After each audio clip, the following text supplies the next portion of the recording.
Cue intro music. I mean, that's what usually would be there. Usually we'd have a bit of intro music, but of course, this is yet another podcast version of one of my shows. Hello, everyone, and welcome to Down the Road Not Taken with your host Matthew, your head of speech here at Raw. Um, yeah, if you're watching on the YouTube, well, listening on the YouTube channel, please remember to like and subscribe. It really helps us out. We're trying to reach more people, given it's a brand new YouTube channel, and only now am I know what people are complaining about now when they talk about the what do you want to call it? YouTube algorithm. So, yeah, thanks. If I sound exhausted, we're currently recording this from say we, it's more me because we're recording this from 9 till 10. Um, we haven't recorded a show for a few weeks, you see, due to busy timetables at the moment because it's exam season here at Raw. So I figured we'll do this kind of like kind of podcast before we start getting kind of regular episodes that will be uploaded to the YouTube. I should be dropping the first episode as well that I did with Honor. So. That should be dropping soon. So if that's not already up on the YouTube, yeah, just check it out whenever it's up there. It was a really good episode. Really glad to have them on.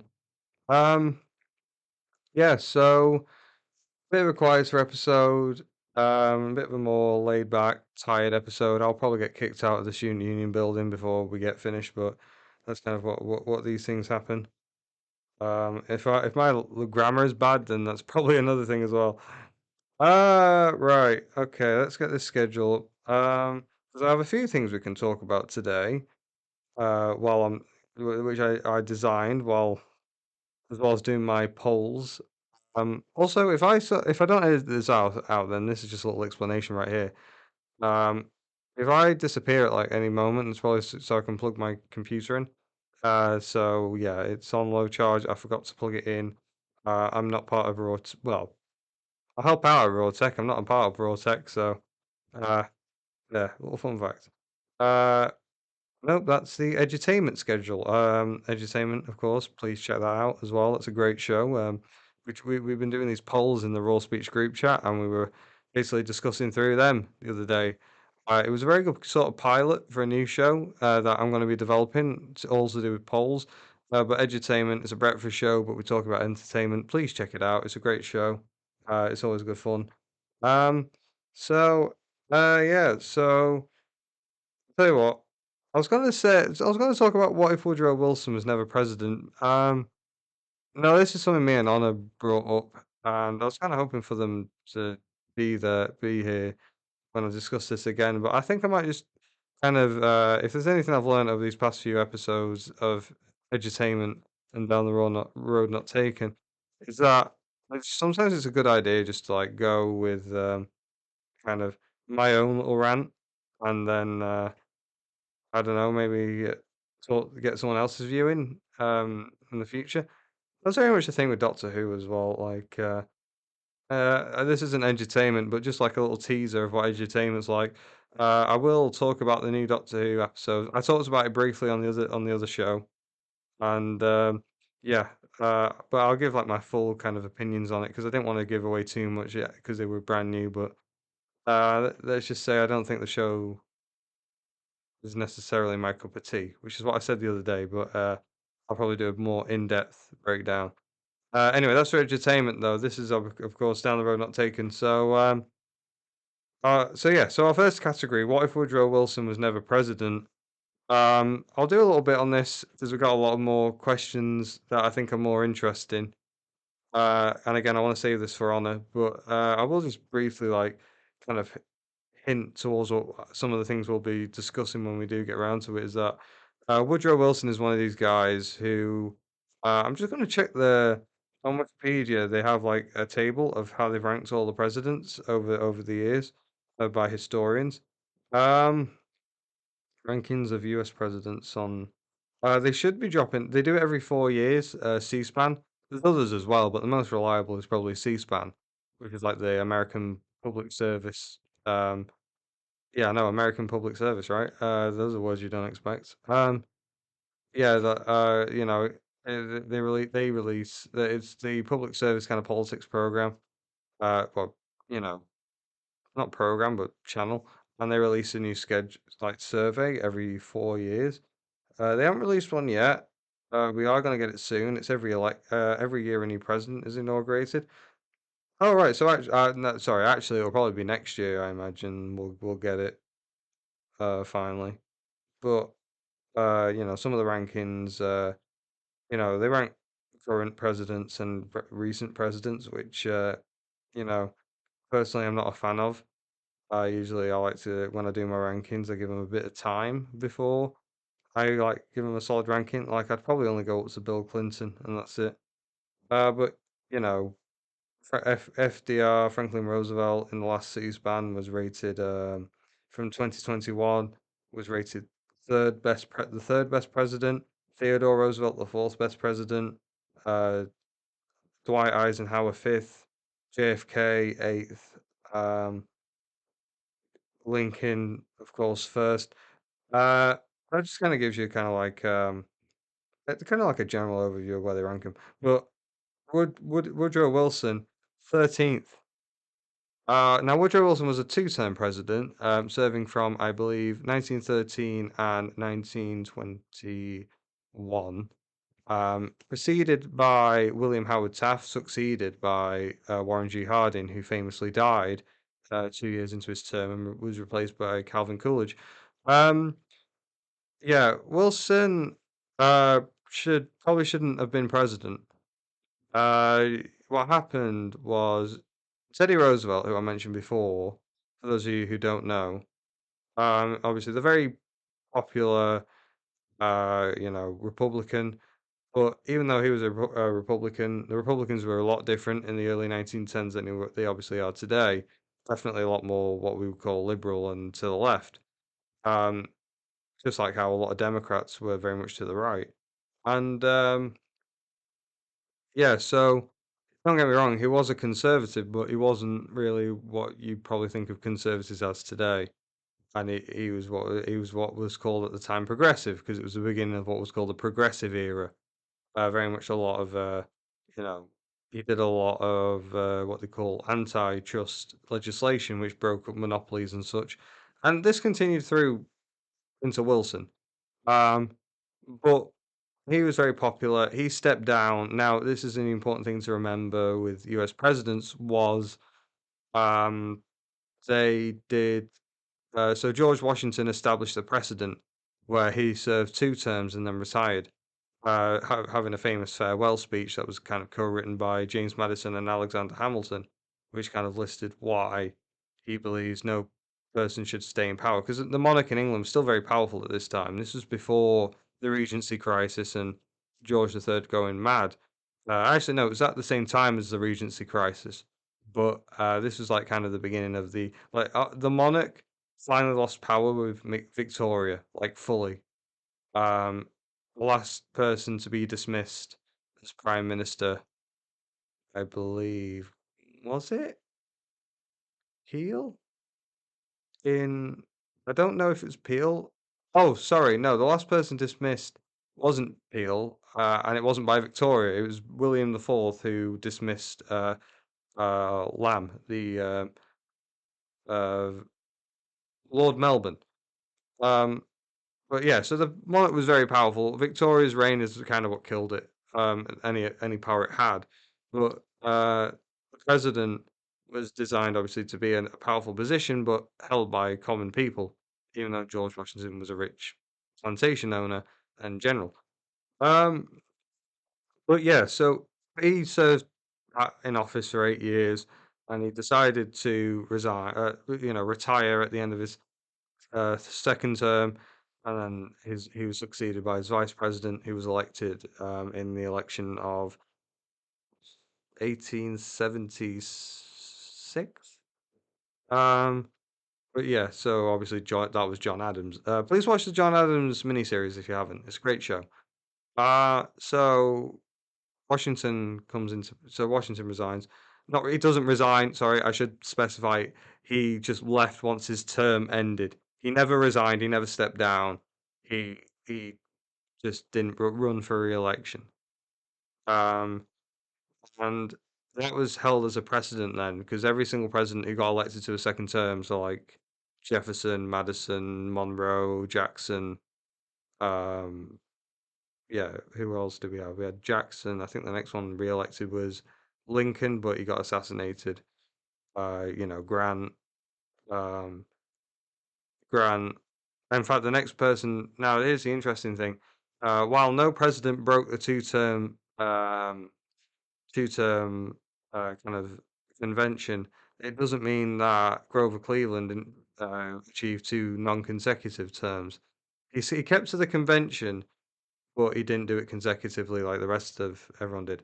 And that continued until Franklin Roosevelt, who won 4 terms, served 3 terms, so 12 years, and then served a bit more, but then he died in his 4th term and was succeeded by Harry Truman, quite famously, who went on to serve the rest of his term and then get re-elected himself.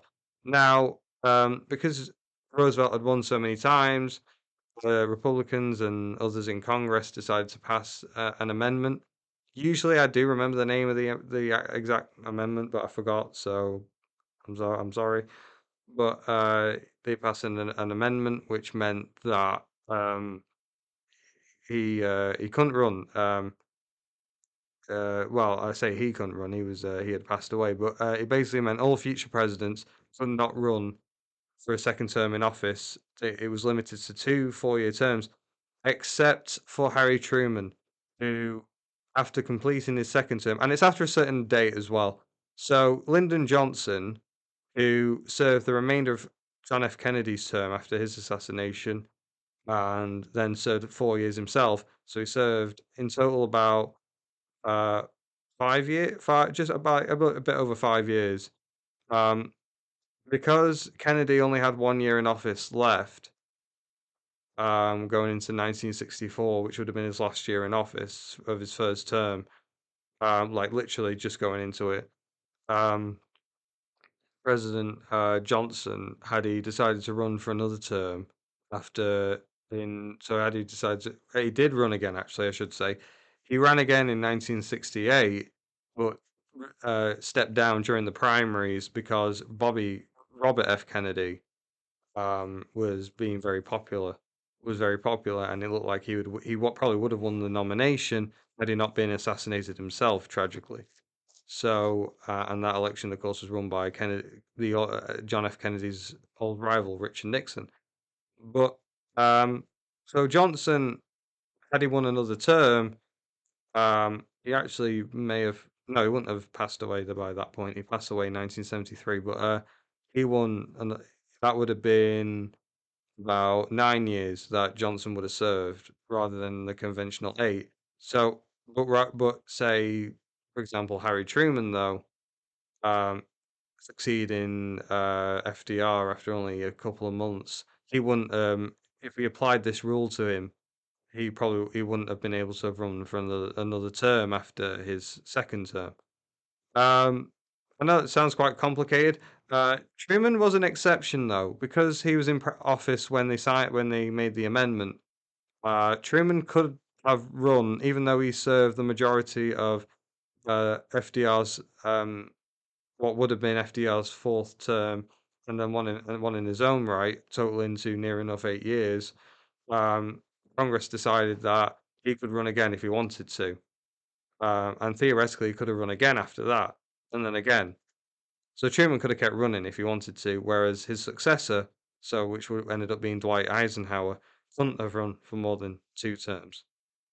Uh, so now, of course, some presidents have gone on the record saying they want that to be abolished. Interestingly, the oldest president at the time, Ronald Reagan, wanted it abolished.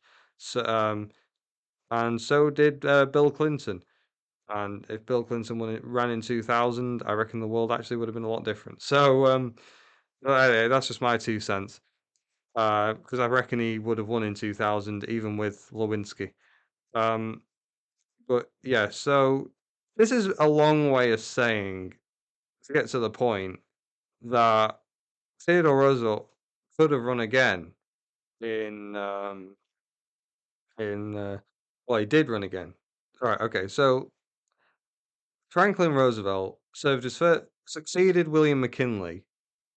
Um, Interestingly enough, the Roosevelt, the elder Roosevelt, Teddy, succeeded to the presidency after an assassination.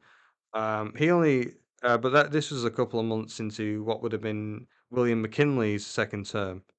Um, so again, if we applied the rules today, he couldn't have run again after his second full term, or his, you know, the term his second term. Um, but he was pretty meh vice president. Obviously the when the president is killed or incapacitated, the vice president ascends to the presidency. Something which actually wasn't written in law into law and was more of a convention until the assassination of John F. Kennedy, and it was actually not a requirement for a president to have a vice president. So during his first term, Teddy Roosevelt had no vice president. Uh, Again, this wasn't made a rule until after Kennedy's assassination. And to my knowledge, of only one vice president has been replaced. That was Spiro Agnew in 1973 when he was replaced after having corruption charges. He was replaced by Gerald Ford. Ironically enough, he was Nixon's vice president, and then Ford would go on to succeed Nixon a few months later as president, becoming America's only non-elected president, as he had never been on a presidential ticket. Um, yeah, so he kind of just for a man who stumbled a lot, if you know the old jokes, he definitely stumbled into the presidency. Um, so uh, Roosevelt succeeded to the presidency, and he served, two quite successful terms. Definitely a lot of controversial things in here because he was definitely an imperialist. Um, but he also he built the Panama Canal, and he did some other bits and bobs as well, which I'm probably not giving him justice for. But we're low on time, so without this becoming a whole "I love Teddy Roosevelt" piece, I'll just sum it up and say he left office quite successful and quite popular. He was succeeded by his hand-picked successor, another Republican called William McKinley, who not William McKinley, William Howard Taft, because Roosevelt thought he'd continue the legacy. Uh, Now Taft ended up being a lot more conservative than what Roosevelt had hoped, and not necessarily more progressive. So more like kind of traditional conservatism. Leading so that basically led Roosevelt to challenge him for the nomination for president in 1912, but um, the party decided to stay with Taft, even though it was quite a contentious primary. So Roosevelt split off, and created his own political party called the Progressive or the Bull Moose Party, which was a lot more to the left, and it's classed as a left-wing party. Um, Anyway, so basically the election of 1912 was a three-way tie between William Howard Taft, the incumbent, Teddy Roosevelt, the former president, and the former president of Yale, not Yale, former president of Princeton University, and everyone's favorite, well, and everyone's not so favorite president, Woodrow Wilson. The man who would win the election to make him president. Uh, Now, Wilson came from the South, sort of. I can't remember exactly whether it was he was born there or no, he grew up there. So Wilson grew up in the South, or he at the very least spent a lot of time in the South and had a connection to the South. This was in the aftermath of after what they call Reconstruction. So the period after the end of the American Civil War, and federal troops are now in the South to enforce the new civil rights legislation and to make sure the South isn't being pesky. I'm just gonna have to uh, plug in my my computer for a second. So just bear with me. Uh, yeah, this is just speaking, so there's no dead air. I'm not sure if we're Ofcom rules are applying, but uh, hey ho, there you go. A little too high and a little too low. Um, oh, oh yeah. Really? Okay, that's a theme about well, right, okay. Swear I bash my head? No, it's not where I bash my head. Alright, good. Okay. Little behind the scenes bit for you there. Oh, to make these things so finicky. Right, okay. So that's all published. So, yeah, so where was I? So Woodrow Wilson grew up in the South during Reconstruction. Of course, this is in the aftermath of Sherman's raid in the kind of march in the South, where he absolutely devastated a lot of places. Burnt a lot of towns down. Yeah, it was definitely something. Anyway, federal troops remained in the South. Definitely probably wasn't as you know strict or forceful as what a lot of Republicans had hoped at the time. Um, After Lincoln's assassination, he was succeeded by a Southerner, Andrew Johnson, another Johnson, uh, who was very kind of laid back. Well, laid back. He was very didn't want to be too harsh on the South. Um, Now, uh, whereas General Grant, who became president after Johnson, who served 2 terms, was a bit more harsher.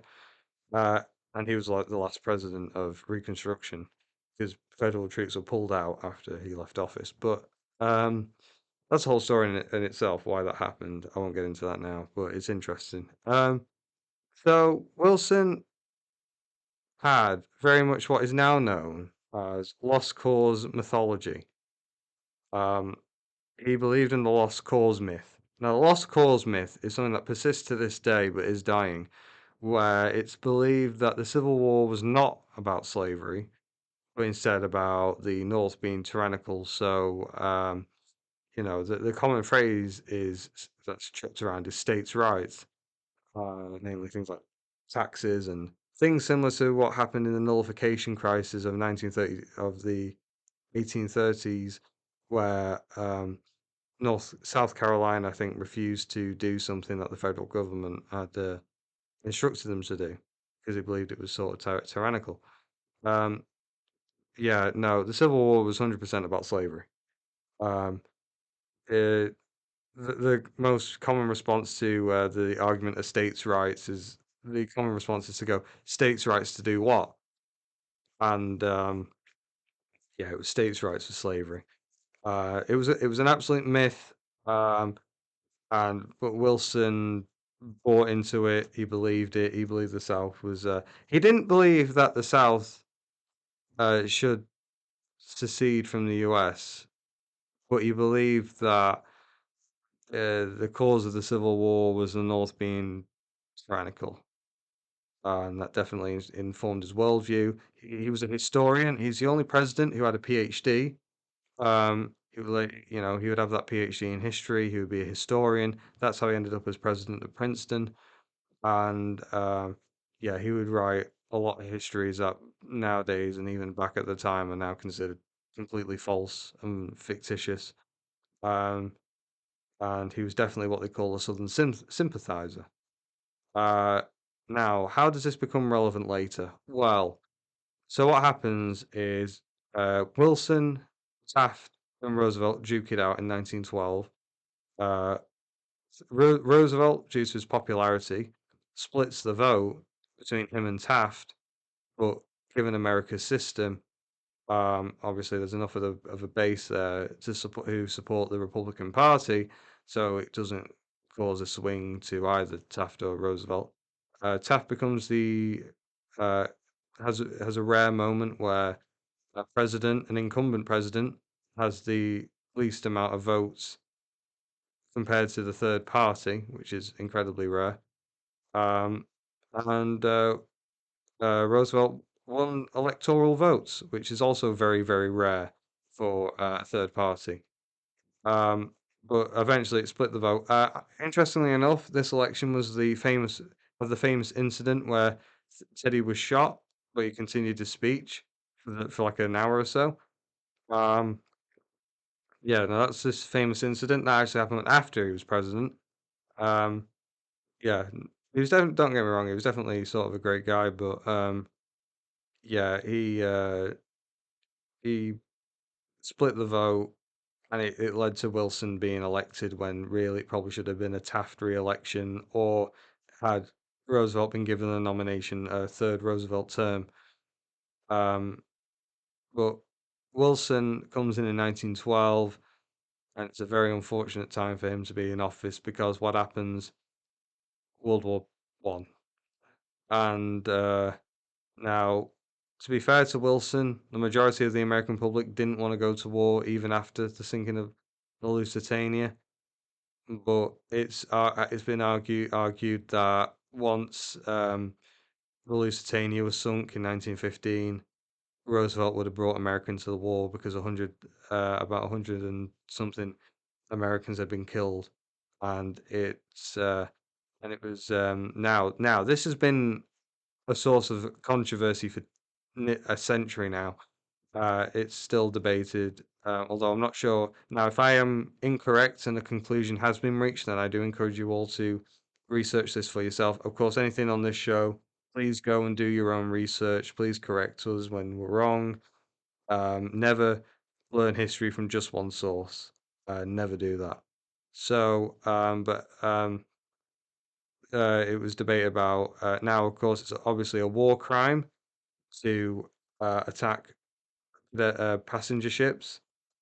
Now, one of the things that the Germans did was unrestricted submarine warfare, and they would attack basically any and all ships they saw going between the UK and the USA that were not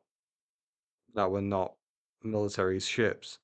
Now, it's since been argued, and they've done a lot of excavations on this about whether there's like the ship, the Lusitania, was carrying ammunition and explosives, which would have made it that would have allowed it to have been a target because it's carrying military munitions. Again, I'll have to double check that for you, but basically, uh, how it seemed at the time was that Germany just attacked a passenger ship, and if you ever go to the Maritime Museum in Liverpool, you'll see this. They have celebrated the sinking of the Lusitania. Um, the Germans celebrated it. They created medallions, and that really upset the Americans.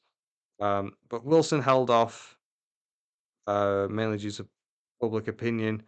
And in reality, what brought Americans to war later on was the Zimmerman Telegraph, Germany trying to get Mexico to invade America, and then the resumption of unrestricted submarine warfare after it had been paused.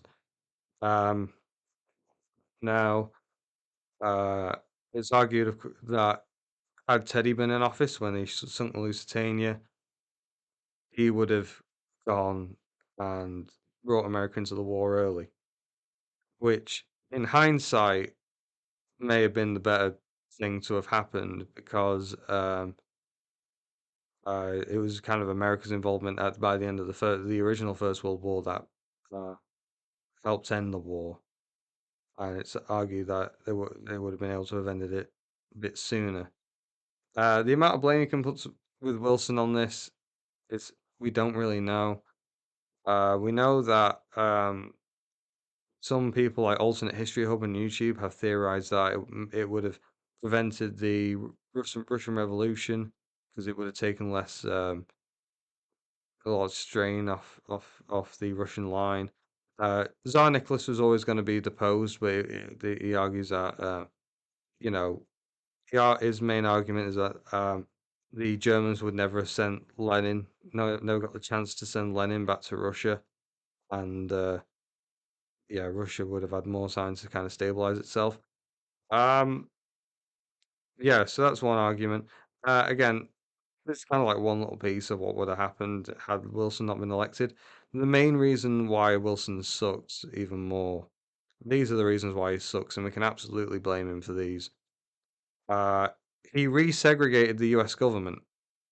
The federal government was actually desegregated, I believe, by that point. Obviously, it wouldn't have been anything like what we have today, but after the war, Civil War, some progress had actually been made.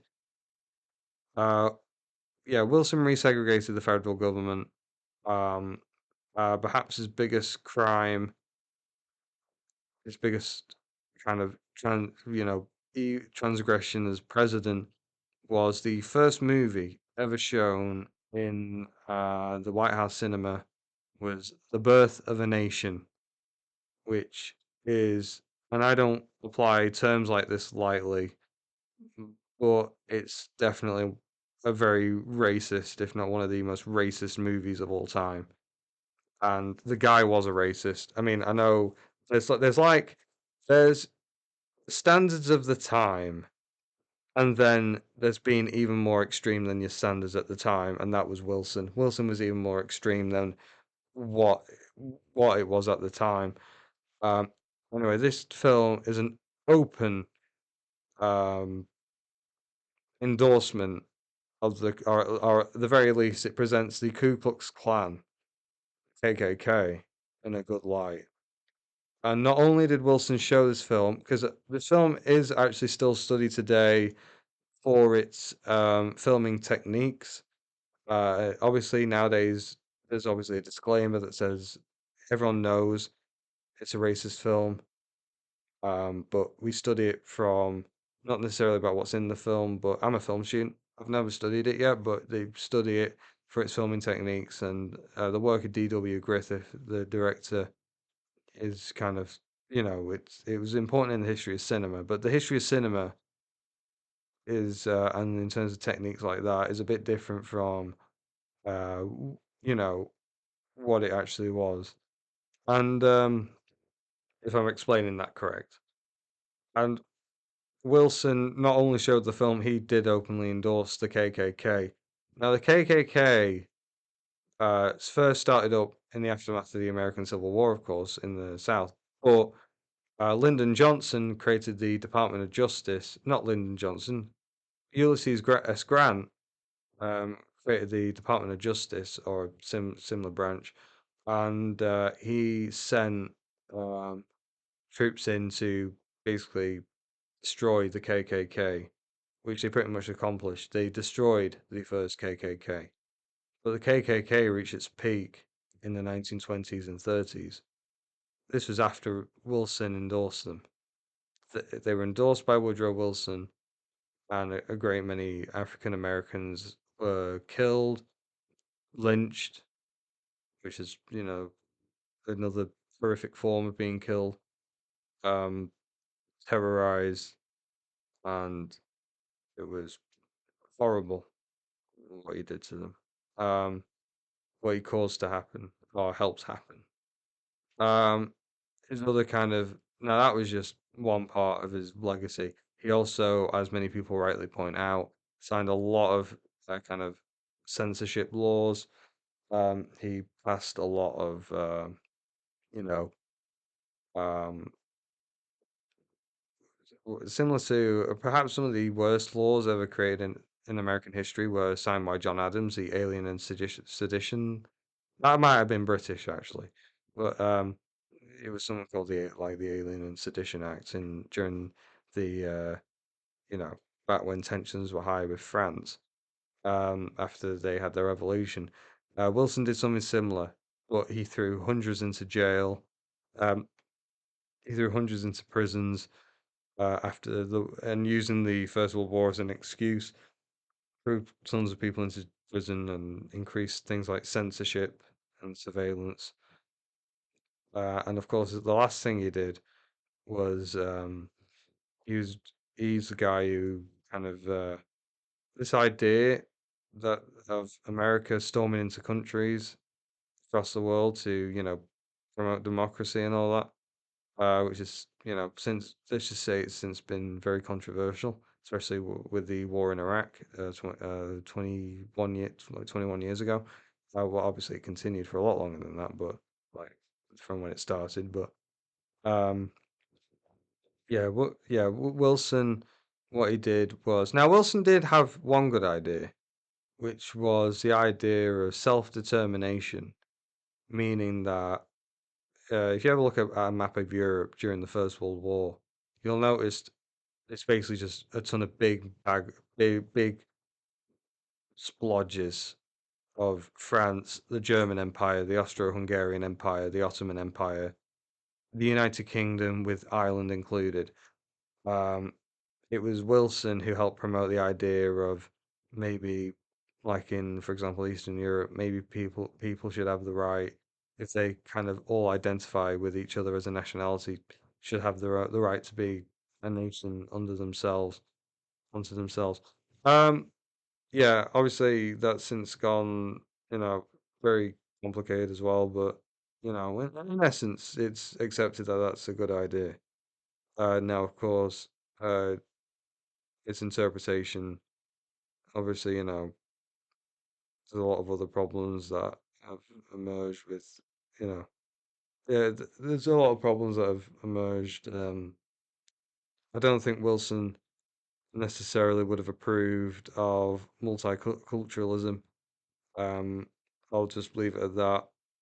But that kind of idea that people should be allowed to govern themselves, that was actually a genuinely good thing. Um, but what Wilson did was he came in and he created the League of Nations, which was a failure.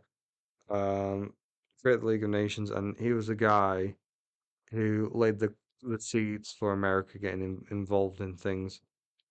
Uh, yeah, ironically, for the guy who wanted to be an isolationist and keep America out of the First World War, he laid a lot of the foundations for things like Wilsonian interventionism and yeah, the idea of America storming into the place and being the world's policeman. Now, obviously, America didn't go down that route for 10 years or so because even though America and the American president created the League of Nations, the America didn't ratify it and so didn't join, ironically.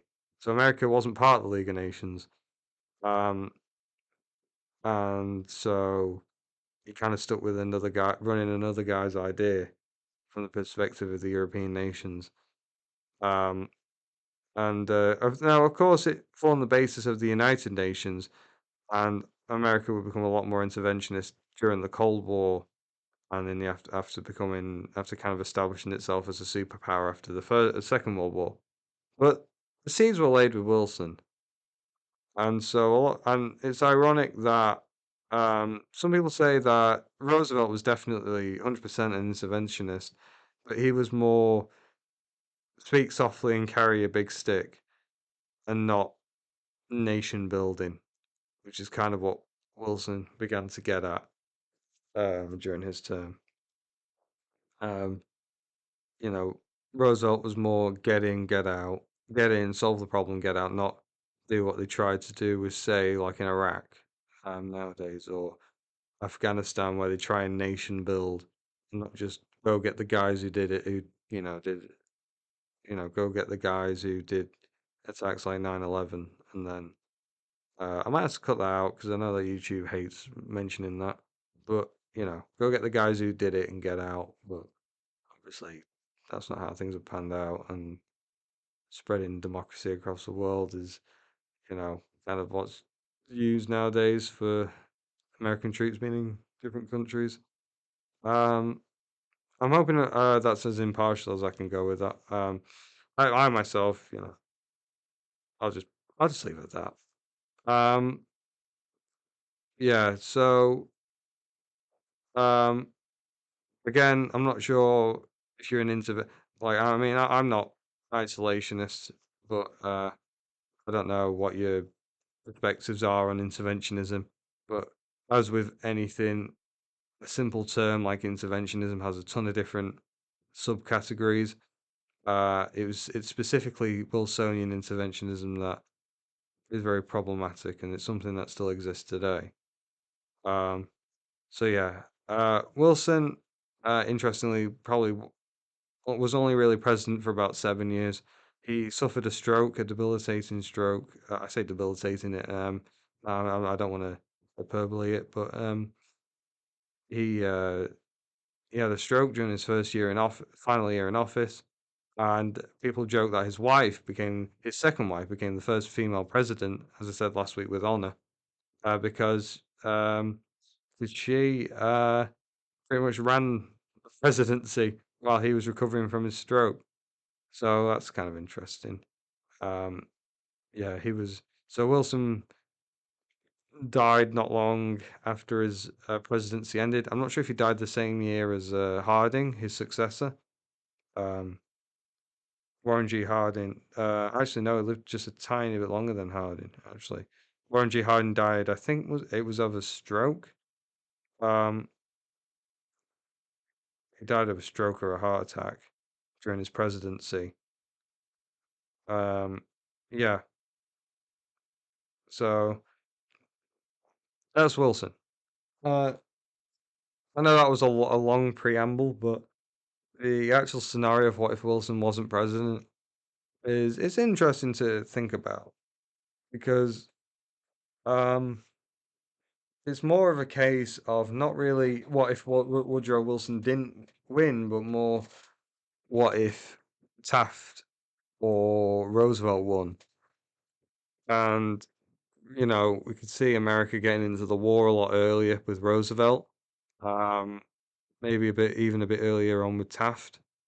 And maybe ending the war a bit earlier, which would have had massive repercussions. Like that 1 year difference would have made a massive. We'd still be feeling that today, uh, because no, if I think the other argument actually was that alternate history hub made was with no Soviet Union, Hitler wouldn't like one. I know Hitler very much you know used anti-Semitic um, rhetoric, but he also used anti-communist rhetoric, and it was the fear of having another. Because don't underestimate the fear in Germany for when, uh, you know, there was a great fear in Germany because what happened with the Bolsheviks was they took over quite violently. They murdered the Tsar and his family in a very horrific way, um, and the country was engulfed into a long, bloody civil war. Um, and now this came very close to home with Germany because once the Kaiser abdicated in 1918, uh, Bavaria had a sort of mini communist uprising and briefly became the Bavarian socialist state, and that scared a lot of people because they were worried it was going to go the same way. It's very much a similar effect was felt after the French Revolution. Um, And if your country's on the breaking point, but you don't want to go communist, you end up sliding to the other end of the scale, and you get people like Hitler and the far right and fascism. Um, so yeah, that's so that's one argument. I think civil rights in America. I can't accurately say how much they would have changed, to be completely honest, because it wasn't just. Let's be honest, it wasn't just Wilson propping up this system. Uh, you know, maybe another president would have segregated the federal government. If we assume it's hard to predict though, because if Taft served his 2 terms or Roosevelt served another two, oh, right, uh, yeah, if Roosevelt served 2 terms, then uh, yeah, it's hard to know whether the events that allowed Harding to be elected would have happened, or then if Coolidge would have come to power, and if Coolidge didn't come to power, would Hoover have been elected, and it all just kind of spirals after that. Um, Now, unfortunately, because this is a late shift, someone just popped by the window, and they very much would like me to leave, as I kind of pointed out earlier. So I'm gonna wrap it up here. Thank you. It's about 45 minutes long. bit shorter than usual, but hey ho. I hope you enjoyed this. We mainly just talked about Wilson this episode, but I think this is like a lot of relevant context because then we can probably go into the scenario more when Honor's here and we can talk about that more and bounce off each other. But this is more like a context video. A lot of this is, even though it's alternate history, it's the context really that you come for and learn about that, and then we kind of speculate later, and it's more fun when you've got someone here. So, yeah, thank if you're still listening at this point, remember to like, remember to subscribe. Make sure to tune into Edutainment and any of the other shows on this YouTube channel, and of course, listen to Raw live once we're back on there. So listen to us live. It'd be great to have a live audience. And yeah, just keep an eye out, and we'll be back next week with more interesting historical context and scenarios. So thank you very much for listening. I'm Matthew. Yeah, have a nice night. Take care. Thank you very much for listening. Bye bye.